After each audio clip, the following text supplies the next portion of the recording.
Hello বন্ধুরা, তোমরা সবাই কেমন আছো? আশা করি ভালো আছো। আজকে শুভ শারদীয়ার শুভ চতুর্থী। অনেকেই ঠাকুর দেখতে বেরিয়ে গেছে, ওয়েদারটা ভালো, সবাই ঠাকুর দেখো, আনন্দ করো। আমি একটা জিনিস বানিয়েছি, তাই তোমাদের সাথে একটু শেয়ার করছি। অনেক দিন পর ভিডিও নিয়ে আসলাম, শরীরটা খুব ভালো নয়, এর আগেও বলেছি।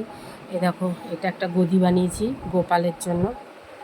দেখো, এটা একটা গদি, এই হচ্ছে লেপ, এটা হচ্ছে লেপ, আর এই হচ্ছে পাশ বালিশ। এই হচ্ছে পাশ বালিশ, আর এটা হচ্ছে মাথার বালিশ। দেখেছ? এই যে মাথার বালিশ, আর কোল বালিশ,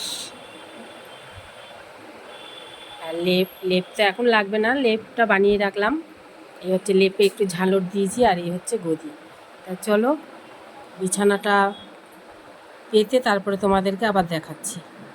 দেখো, বিছানা পেতে দিয়েছি, লেপটাও পেতে দিয়েছি, কেননা লেপটা কোথায় রাখবো, রাখার জায়গা নেই। এইবার গোপু সোনাকে শয়ন দেব। বিছানাটা করছিলাম বলে একটু দেরি হয়ে গেল শয়ন দিতে। দেখো আমার গোপু সোনা এবার শয়নে গেল। কেমন হয়েছে গোপু সোনার বিছানাগুলো বলো। আর মশারিও বানাবো, মশারিটা পরে বানাবো। এই একটা চাদর, বিছানা চাদরটা দেখেছো? এই যে বিছানা চাদর পেতেছি, কিন্তু এই দেখো চাদর, বিছানা চাদর। এটা ওর মানে রুমাল আছে, সেই রুমাল দিয়ে ওর বিছানা চাদর হয়ে যায়, বুঝলে তো?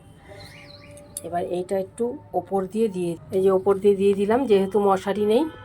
তাহলে রাখছি, আবার পরে কোনো একটা ভিডিও নিয়ে চলে আসবো। আর আমার গোপু সোনার বিছানাগুলো তোমাদের কেমন লাগলো বলো।